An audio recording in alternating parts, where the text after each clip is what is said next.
Regai titende Mwari nemukana wavanotipa wokuti tirambe tichitaura shoko raMwari. Pauro anoti hatinyari nevhangeri raKristu nekuti isimba raMwari rinoponesa. So we are not ashamed of the gospel because it is the power of God unto salvation. So Mwari vachitibatsira, regai titaure from the book of Deuteronomy chapter 8 verse 18. Inoti iyo, thou shalt remember the Lord thy God, for it is he who gives thee power to get wealthy. So ndongotaura nyaya yekuti iyo, don't forget the humble beginnings. Usakangamwa pawakabva, usakangamwa pawakatangira, usakangamwa Mwari paakakunhonga. Mwari vaitaurira Israel sometimes vachiudza zvikanzi ndini Mwari wako akakubvisa munyika yeutapwa.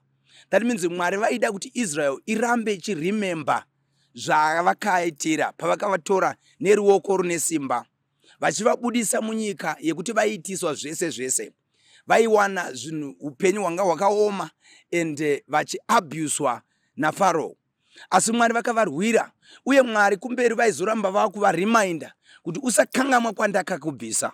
So usually in nature yevanhu kuti Mwari kana vanhu vakaropafadzwa, vanhu kana nyika kana mhuri kana chechi kana in nature yevanhu iyoyo, kuti kana vakaropafadzwa vakaramba vachiropafadzwa naMwari, vanosvika pavanokanganwa zvinhu zvakavasimudza kuti vasvike pavari. Vanosvika pavanosiya zvinhu zvavaisikoshesa kuti vazosvika pavasvika. So dai Mwari vatibatsira. So uchaona kuti even ukatarira dzinyika chaidzo, ukatarira kuti vana America pavaitanga kugara vachibvisa maRed Indians, vakagara vaida kuti vawane nzvimbo yekuti vanonamata vakasununguka as they were moving from Europe, vachiti aiwa toda nzvimbo yekuti tinonamata takasununguka, and the fathers avo vakanga vari devoted kuna Mwari. Saka uchaona kuti vakatanga nemahumble beginnings, ende Mwari vakavasumudza vakaitwa masuperpowers until kusvikavo kuti ivo vadaro vakatanga kuchikangamwa manje. Dai Mwari vatibatsira. So what I'm saying, ndo paunozoona kuti vakutanga kuindurisa zvakawanda, kuroorana kwevarume navarume kwakutangira ikoko, kusapfeka Hollywood and all those things, nakedness vachispreada kuti vanhu vashame kuno kuna naAfrica. Chii chiri kuitika is because vakangamwa pavakabva.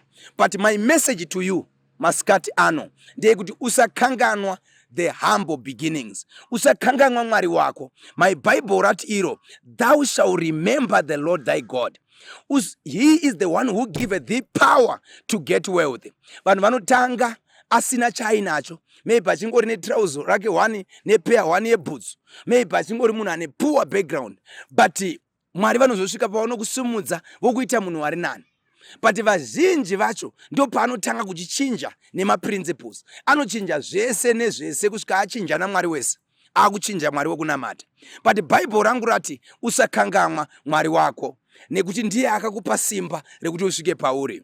So dai Mwari vatibatsira, tikaenda kubhuku raRevelation uchaona Mwari vachitaura zvikanzi izvo, handifari nechinhu ichi, vachitaurira chechi yeEfesus, nekuti wakasiya rudo rwako rwepakutanga. So pakutanga chechi payakatanga yanga ine rudo, vanga vasiri divided, vanga vari vanhu vaiziva kuti we are one family of God on earth. So vanga vane rudo, vachitengesa zvinhu zvavo, vachisheya zvinhu zvavo pamwe chete, ende Mwari vakafara nazvo. But vakazoti vachienda mberi, ndo patinoona kuti chechi painoramba kana kuti vanhu vachiprogressa, corruption inobva yapinda mukati. Vakatanga kusiya zvinhu zviya zvavaisimbokoshesa. Takuona division kuti maGreek namaJudha havachadyidzani zvakanaka-naka. Ndo panozosarudzwa madikoni, I think around Acts chapter 6 and Acts chapter 7. Vakusarudza kuti aiwa ngatisarudze varume vanomwe vakazara nomweya vaite zvefudu. Ndaimbotaura ndikati ukaona zvefudu zvakuda vanhu vakazara nomweya, kuda kuti panga paita Christ iri serious.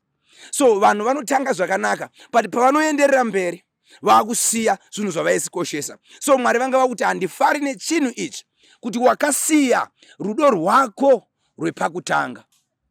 So uchaona kuti nhasi tikatarira chechi payakatanga paJerusalemu, vakatanga vari united, vakatanga vari one family of God on earth. Mwari Jesu achinamata pana John chapter 17 verse 22, let them be one as we are one.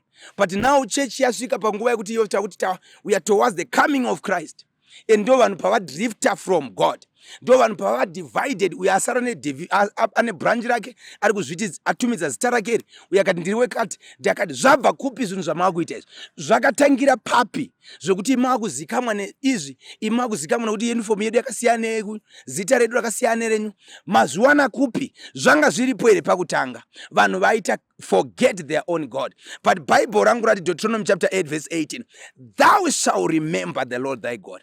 Rangarira maprinciples aMwari, rangarira Mwari pavakakunhonga, rangarira kuti before usati wava nezvaunga uri, chii chawaimboita. Vamwe venyu maitsanya, vamwe venyu maizikamwa nekutya Mwari, wainzvenga zvakaipa, vamwe venyu waizikamwa uri munhu ari devoted pazvinhu zvaMwari, but paukangotanga kuzviona sewava nani, then wakatomira kunamata Mwari. Ndosaka bhuku richitaura zvikanzi muna Revelation chapter 3, Mwari vachinyorera chechi yeLaodicea zvikanzi, because thou art lukewarm, you are neither cold nor hot.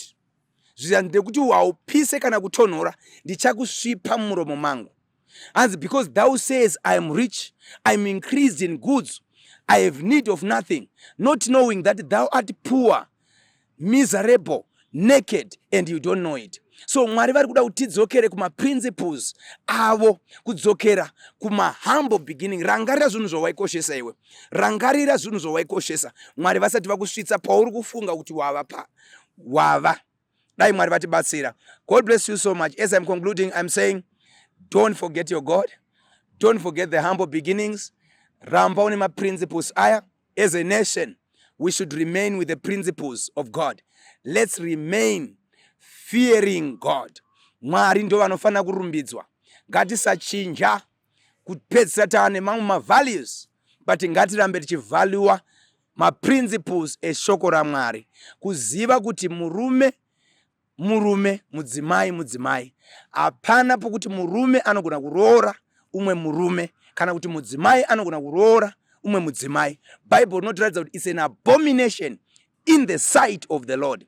So zvinhu izvozvo hazvifaniri kunzwika kunyika yokwedu. Tinofana kuramba takamira ma-principles aMwari. Izvozvo ndo zvinoita kuti tirambe tichiropafadzwa. So you as an individual, as a family, as a nation, whatever level yatingataura nezvayo, let's always remember God and not forget the principles of God and not forget the humble beginnings. God bless you so much. Mwari vakuitire zvakanaka.